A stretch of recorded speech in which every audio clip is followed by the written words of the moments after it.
Hello friends, welcome to Physics Universe. Now today our topic is ICSE Standard 10 1.3 Moment of Force or Torque. तो moment of force और torque को समझने के लिए हम एक एग्जांपल लेते हैं, जैसे कि डोर का एग्जांपल अगर लें तो डोर एक पर्टिकुलर एक्सिस के साथ पिवोटेड होती है, मतलब कि फिक्स्ड रहती है। वो जो एक्सिस है वो कभी भी मूव नहीं करती, बट उस एक्सिस के अकॉर्डिंग डोर का जो दूसरा एंड है, अगर हम उस एंड पे अगर फोर्स लगाते हैं तो डोर विल ओपन और closed. So what will happen there? So वो जो एक्सिस है वो पिवोटेड एक्सिस से अगर दूसरे एंड पे हम लोग फोर्स लगाते हैं तो डोर विल रोटेट। सो वहाँ पे हमने जो फोर्स लगाया है वो एक्चुअल में रोटेशन फोर्स नहीं है, बट वो फोर्स क्या है, ट्रांसलेशन फोर्स है। मतलब कि हम लोग सीधा फोर्स लगा रहे हैं। अगर डोर को अगर क्लोज करना हो तो भी हम लोग ऐसे स्ट्रेट फोर्स लगाते हैं, अगर उसको ओपन करना है तो भी हम लोग उसको ऐसे स्ट्रेट फोर्स लगाते हैं। तब भी door will open in a rotating way. Clear? So that is the one example of movement of force. अगर फोर्स लगा भी रहे हैं तब भी उसकी जो मूवमेंट हो रही है वो रोटेशनली हो रही है। सिंपल। अनदर जो दूसरा एग्जांपल अगर लें तो हम लोग वो पहले हम लोग बैठे हुए वो जो उसको बोलते हैं सीशो। क्लियर? तो उसमें क्या रहता है कि एक एक्सिस में एक पॉइंट पे वो जो मिडल पोर्शन होता है, जो बेंच होती है उसका जो मिडल पोर्शन है वो फिक्स रहता है। उसका जो लेफ्ट हैंड साइड और राइट हैंड साइड वो अप डाउन रहता है। क्लियर? तो अगर हम उसकी ड्राइंग यहाँ पे करें तो ये जो है वो फिक्स्ड पॉइंट है, और यहाँ पर लेफ्ट हैंड साइड और राइट हैंड साइड से हम लोग फोर्स को अपवर्ड डायरेक्शन में अगर देंगे तो यहाँ पे डाउनवर्ड डायरेक्शन में जाएगा, और यहाँ पे अपवर्ड डायरेक्शन में फोर्स लगाएंगे तो ये डाउनवर्ड डायरेक्शन में चला जाएगा। क्लियर?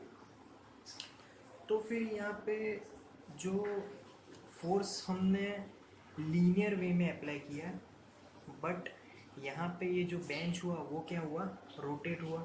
ठीक है, यहाँ पे एंगुलरली वो मूव किया, तो यहाँ पर मोमेंट ऑफ फोर्स लगा है, दैट मीन्स टॉर्क। क्लियर? यहाँ पर भी अगर हमें उस फोर्स को बैलेंस करना है, फॉर एग्जांपल यहाँ पर जो एक लड़का बैठा है उसका वेट थोड़ा ज़्यादा है, यहाँ पर जो लड़का बैठा है उसका वेट थोड़ा कम है। क्लियर? ये थोड़ा पतला है और ये थोड़ा जाड़ा है। तो ये जाड़ा है तो वो फोर्स ज़्यादा लगाएगा, तो यहाँ पर क्या होगा कि ये ऊपर की डायरेक्शन में चला जाएगा, तो वो ऊपर का ऊपर ही रहेगा और ये नीचे का नीचे ही रहेगा। क्लियर? तो इसको क्या करना पड़ेगा, जैसे कि हम लोग जानते हैं कि जब डोर ओपन करते हैं तो हम उसके एंड से डोर ओपन करते हैं, ना कि जो फिक्स्ड एक्सिस है उससे डोर ओपन करते हैं। अगर फिक्स्ड एक्सिस के नज़दीक से डोर ओपन करेंगे तो हमें फोर्स ज़्यादा लगाना पड़ेगा। क्लियर? तो यहाँ पे बैलेंसिंग फोर्स लगाने के लिए क्या करना पड़ेगा कि ये जो थिक इंसान है उसको इस पॉइंट से नज़दीक बैठना पड़ेगा और इसको एंड पे बैठना पड़ेगा। अगर नज़दीक बैठेगा तभी फोर्स की जो उसकी जो एफिशिएंसी है, फोर्स कम हो जाएगा। फोर्स कम होगा तो ये बैलेंसिंग में लग जाएगा। तो वैसे हम लोग इसको बैलेंस कर सकते हैं, that is moment of force. तो तब ये अपना कंटिन्यूस वर्क चालू रहेगा। क्लियर? अब मोमेंट ऑफ फोर्स अगर उसकी डेफिनेशन की बात करेंगे तो definition is, if it is the turning effect of the applied force on a body about the turning point on axis of rotation। तो ये जो है वो टर्निंग पॉइंट है। तो ये turning effect of the applied force on a body about the turning point और axis of, इसको बोलते हैं एक्सिस ऑफ रोटेशन। अब फैक्टर्स, कौन से फैक्टर्स अफेक्ट करते हैं on this moment of force, उसकी बात करते हैं। तो factors affecting on moment of force और टॉर्क, तो फर्स्ट फैक्टर जो है that is how much force is applied. क्योंकि कम ज़्यादा फोर्स लगाएंगे तो उससे भी वो भी डिपेंड करेगा मोमेंट ऑफ फोर्स पे। अगर हम लोग डोर की बात करें तो डोर के एंड पे हम लोग कम फोर्स से भी डोर ओपन कर सकते हैं, बट अगर जहाँ पे हिंजेस है उसके नज़दीक अगर फोर्स लगाएंगे तो बहुत ज़्यादा फोर्स लगाना पड़ेगा। क्लियर। और सेकेंड जो फोर्स है उसका जो परपेंडिकुलर डिस्टेंस है,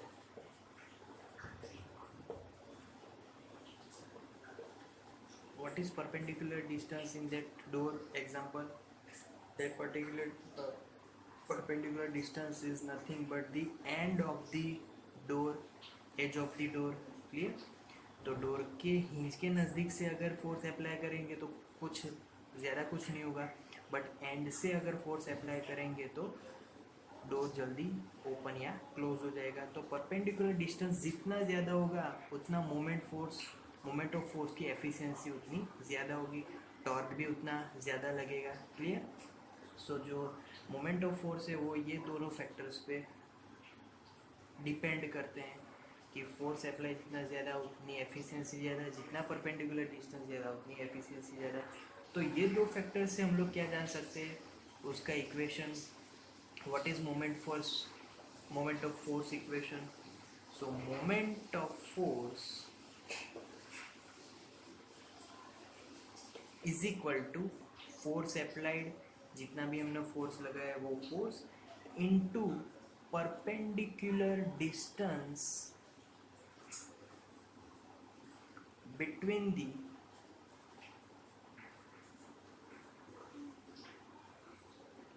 force applied and turning point। अब हमने यहाँ पे जो इतना बड़ा बड़ा लिखा है perpendicular distance between force apply and turning point, इसको अगर डोर्स के एग्जांपल से मैं समझाऊँ तो डोर के एग्जांपल से हम लोग समझ सकते हैं कि डिस्टेंस अगर हिंज के नज़दीक लूँगा तो फिर उसकी एफिशिएंसी कम हो जाएगी, बट उसी फोर्स में अगर मैं पूरे एंड तक का डिस्टेंस रखूँगा तो मोमेंट ऑफ फोर्स ज़्यादा लगेगा। क्लियर। अब इसको अगर दूसरे वे में समझना हो तो हम लोग समझ सकते हैं। क्लियर। सो दो मेथड है, first anti clockwise movement and second one is clockwise movement. So in anti-clockwise movement, suppose I draw one figure here. Here. Okay. Now O is the pivoted point, मतलब कि ये fixed point है। यहाँ पर A point पे that is point of force. Clear? A point of force denoted as A. Clear? अब यहाँ पर जो फोर्स है उसकी डायरेक्शन है in this direction F force. अगर F फोर्स को हम इस डायरेक्शन में अप्लाई करेंगे तो ये जो सब्सटेंस है वो एंटी क्लॉकवाइज में घूमने लगेगा। अब यहाँ से एक लाइन ड्रॉ करूँगा, that is called line of action. A point is called point of force. Clear. This is whole name is line of action of force, क्योंकि अगर हम लोग यहाँ पर फोर्स की बात कर रहे हैं तो फोर्स का बारे में लिखना है। और point O is called turning point. Turning point क्योंकि उस पॉइंट से ये पूरा ऑब्जेक्ट है वो घूमने वाला है इस डायरेक्शन में। क्लियर। अब यहाँ पे जो पॉइंट ऑफ फोर्स है वहाँ से टर्निंग पॉइंट का distance, that is our perpendicular distance, and that we denote here as right angle. Clear. 90 degree, because it is perpendicular to the line of action of force. So I can write moment of force formula. Moment of force formula is equal to F cross OB. Clear. But here OB in anti-clockwise direction.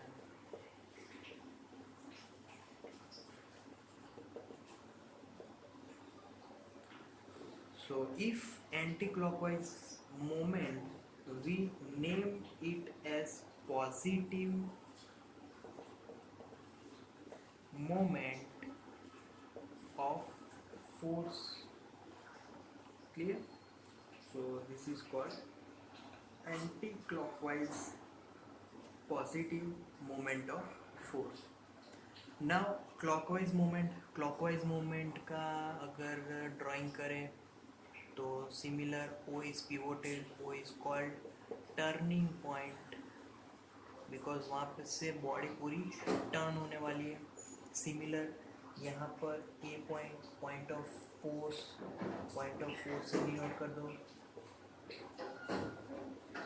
यहाँ पर ए point रख दीजिए. अब जो force है it is toward in this direction, तब body जो है वो क्लॉकवाइज डायरेक्शन में घूमने वाली है. Force is given here. Clear. Now line of action of force, this is line of action of force. Clear? So line of action of force, now we draw perpendicular line to that A and that angle is 90 degree. Again moment of force is equal to force F into cross O A, क्योंकि suppose कि A point its own is that here not OB but A, so that point of force is perpendicular distance to that O, so OA in clockwise direction. Then again if we take anti-clockwise movement as positive moment of force, then clockwise movement we take it as negative moment of force. Clear? So here we done with this anti-clockwise movement and clockwise movement. So this moment of force, we know that this is vector quantity. How can we know that this is vector quantity? Because vector F have its own direction, it is in this direction, and perpendicular distance is in this direction. Clear? So both have its own direction. Clear? Similarly here F its own direction, F and OA is in this direction towards the point O.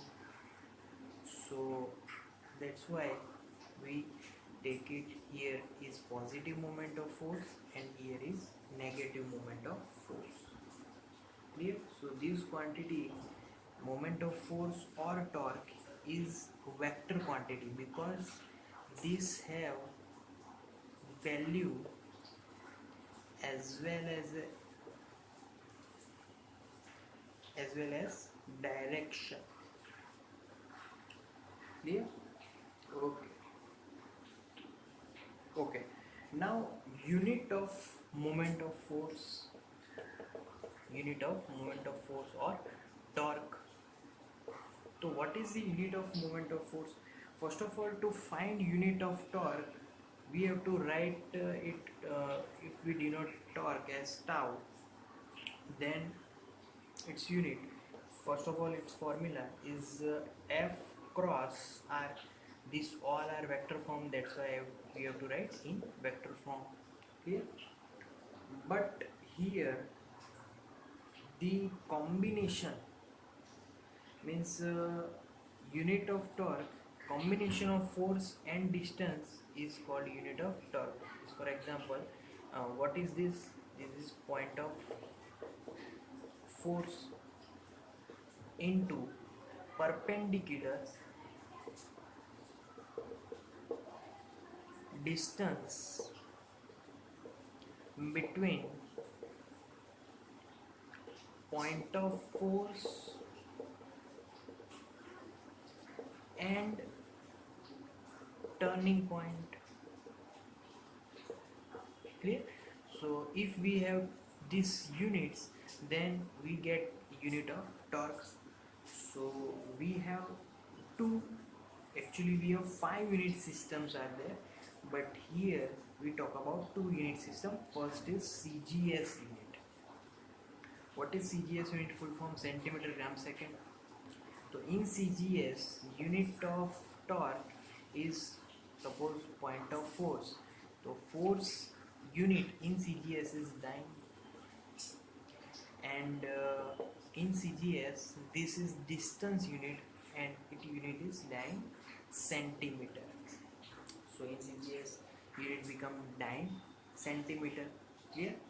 Now in SI or MKS, SI as well as MKS, both unit are same. For unit of torque, point of force in SI or MKS unit, that is Newton, and for distance that unit is meter. So here it is dyne centimeter and it is Newton, Newton meter. Clear? Newton meter. Yes. So these are the units. Now here we made a conversion from Newton meter to dyne centimeter, Newton meter to dyne centimeter. So what is 1 Newton is equal to, what are the dynes? 1 Newton is equal to, we know that 1 kilogram meter second to inverse. Clear? In dyne that is gram centimeter second to inverse. So 1 kilogram is equal to how much gram? 1000. 1 meter is equal to how much centimeter? 100. So 1000 into 100, it will become 10 raised to 5. So 1 Newton is 10 raised to 5 grams centimeter second to inverse. It is nothing but dyne. So I can write 10 raised to 5 dyne. And what is meter? 1 meter is equal to 10 raised to 2 centimeter. So these two. So I can write 1 Newton meter is equal to 10 raised to 2 into 10 raised to 5 become 10 raised to 7 dyne centimeter. Clear? We can write as well 1 dyne centimeter is equal to 10 raised to minus Newton meter. Clear? So both are same. Okay. Now unit of torque in a gravitational unit manner. Now what is gravitational unit manner? So we know that unit of torque is equal to 1 gram force into 1 centimeter. So 1 gram force is the unit of gravitational unit. So what is 1 gram force in dyne? It is 980 dyne. Clear? So put it into this formula, it will become 980 dyne centimeter. Centimeter we write as well. So this will become unit of torque in gravitational unit. Clear? Now in from MKS to dyne centimeter, again unit of torque is equal to 1 kgf, kilo gravitational force into 1 metre आएगा, क्योंकि this is from SI और MKS, this is from CGS. Okay? So 1 kgf into 1 meter, we know that 1 kgf value is 9.8 Newton. So 9.8 Newton into 1 meter, it will become 9.8 Newton into meter. Clear? So this is the MKS system or SI unit. Gravitational unit of force is kilogram force. So this is kilogram force, this is gram force, this is kilogram force from SI or MKS unit system, and gram force is from CGS unit system. So now 9.8 is in Newton meter. We know that 1 Newton meter is equal to how much dyne centimeter.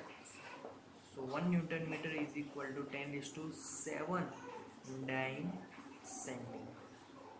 Clear? Okay. Now some examples for moment of force. तो first example में हम लोग hand fold उसकी बात कर रहे हैं। Hand folder, what is hand folder? तो hand folder we know that is cutter machine for a long, अगर वेजिटेबल्स है या फिर कुछ भी, जैसे कि गन्ना है, उसको कट करने के लिए भी ये यूज़ होता है। क्लियर? तो हैंड फोल्डर, उसकी जो अगर कंस्ट्रक्शन देखें तो वो कुछ इस टाइप का होता है, और फिर उसके एक नॉब पे हम लोग हैंडल रखते हैं। इस हैंडल को अगर हम लोग ऐसे घुमाएंगे तो जैसे जैसे वो वेजिटेबल्स आगे निकल के आएगा वो कट होता चला जाएगा। ये हमारे जो है एक्सेल्स है। क्लियर? तो हैंड फोल्डर में हम लोग इस हैंडल से उसको घुमाते, ये जो है वो है हमारा टर्निंग पॉइंट। तो टर्निंग पॉइंट से उस हैंडल का जितना डिस्टेंस ज़्यादा होगा उतना उस पर फोर्स कम लगाना पड़ेगा। Clear? So this is the good example of moment of force. Now second example, चक्की। जेल में हम लोग चक्की पीसते हैं, ठीक है? उसको बोलते हैं हैंड फ्लोर ग्राइंडर्स। चक्की में क्या पीसते हैं? आटा पीसते हैं। तो हैंड फ्लोर ग्राइंडर्स, उसमें जो कुछ उसकी बनावट होती है, अगर अपसाइड देखेंगे उसका जो व्यू है, टॉप व्यू देखेंगे तो कुछ उस इस प्रकार होता है, राउंड व्यू। और दूसरा जो उसका जो मतलब एक पत्थर का एक पूरा सर्कुलर सब्सटेंस होता है, उसके नीचे एक और पत्थर रख दिया होता है और यहाँ पे हैंडल होता है। क्लियर? उसका जो हैंडल है वो हो सके उतना उसके एंड्स पे रखा हुआ होता है। यहाँ पे उसका क्या है, टर्निंग पॉइंट है, यहाँ से वो पिवोट है। हमें क्या करना है, यहाँ से उसको घुमाना है, ऐसे घुमाते चले जाना है। तो क्या होगा कि जो भी हमने गेहूँ बीच में रखा है वो पीसता चला जाएगा दो पत्थर के बीच में। क्लियर? तो यहाँ पर भी ये जो पॉइंट ऑफ फोर्स है वो जितना टर्निंग पॉइंट से दूर होगा उतनी उसकी एफिशिएंसी ज़्यादा होगी, मोमेंट ऑफ फोर्स ज़्यादा होगा। Clear? Okay. Now third example. तो थर्ड एग्जांपल में हमने स्टीयरिंग व्हील, जो कि हम लोग गाड़ी में देखते हैं, स्टीयरिंग व्हील। तो स्टीयरिंग व्हील में क्या रहता है कि ऐसे एक नॉब होता है, फिर यहाँ से हॉर्न रहता है। क्लियर? और फिर हम लोग यहाँ से उसको घुमाते हैं। जितना ज़्यादा टर्निंग पॉइंट से दूर होगा, अपने एज पे होगा, और यहाँ से हम लोग पॉइंट ऑफ फोर्स को अगर अप्लाई करेंगे तो उतना ज़्यादा उसका मोमेंट ऑफ फोर्स ज़्यादा मिलेगा। क्लियर? नाउ फोर्थ वन, ये मैकेनिक लोग ज़्यादा यूज़ करते हैं, इसको बोलते हैं स्पैनर। स्पैनर क्या होता है, थोड़ा लंबाई में पूरा थोड़ा लंबा होता है, फिर यहाँ से थोड़ा कर्वी होता है, फिर यहाँ पर वो थोड़ा, हाँ, यहाँ से फिर उसकी बीच की सरफेस ऐसी थोड़ी मुड़ी हुई, हाँ। और यहाँ पे बोल्ट्स लगे हुए होते हैं, अगर बोल्ट्स को हमें ओपन करना है तो यहाँ पे सेट करके हम लोग यहाँ से उसको घुमाते हैं, यहाँ से डाउनवर्ड डायरेक्शन में या फिर अपवर्ड डायरेक्शन में, जो भी हमें अगर उसको ओपन करना है या फिर क्लोज करना है। तो फोर्स हम यहाँ पर लगाते हैं, ये हमारा पॉइंट ऑफ फोर्स है, और हमारा टर्निंग फोर्स है यहाँ पर, जो कि बोल्ट पे है। क्लियर? तो जितना डिस्टेंस ये ज़्यादा होगा उतना मोमेंट ऑफ फोर्स इफेक्टिव रहेगा। तो ये हमारा फोर्थ एग्जांपल है। नाउ फिफ्थ एग्जांपल पे आते हैं। फिफ्थ एग्जांपल में हम लोग साइकिल की बात करते हैं। साइकिल में ऐसे दो पैडल्स लगे हुए होते हैं, एक बड़ा वाला पैडल जिसके साथ हम यहाँ पर फोर्स लगाते हैं, और उसके साथ ये चेन बंधी हुई होती है। ठीक है? तो जैसे जैसे चेन घूमेगी, जितना फोर्स ज़्यादा उतनी ज़्यादा फोर्स से चेन घूमेगी, चेन जितनी ज़्यादा घूमेगी उससे ये रिंग ज़्यादा घूमेगा, और उससे वो जो हमारा व्हील है वो जल्दी से चल पड़ेगा। क्लियर? तो यहाँ पर भी ये डिस्टेंस जितना ज़्यादा होगा उतना ही हमें मोमेंट ऑफ फोर्स ज़्यादा मिलेगा। क्लियर? सो यहाँ पर हमें ध्यान रखना है कि हमें डिस्टेंस बढ़ाते जाना है। कि turning point and what is the most important ये पॉइंट, सपोज कि ये टर्निंग पॉइंट है and this point is point of force. तो ये जितना ज़्यादा होगा उतना moment of force is for example torque उतना ही ज़्यादा मिलेगा। बट अगर कम होगा तो भी कम मिलेगा, फोर्स ज़्यादा लगाना पड़ेगा क्लियर वर्क करने के लिए। सो ये पूरा एक टर्म था मोमेंट ऑफ फोर्स और torque. Okay, so thank you for today.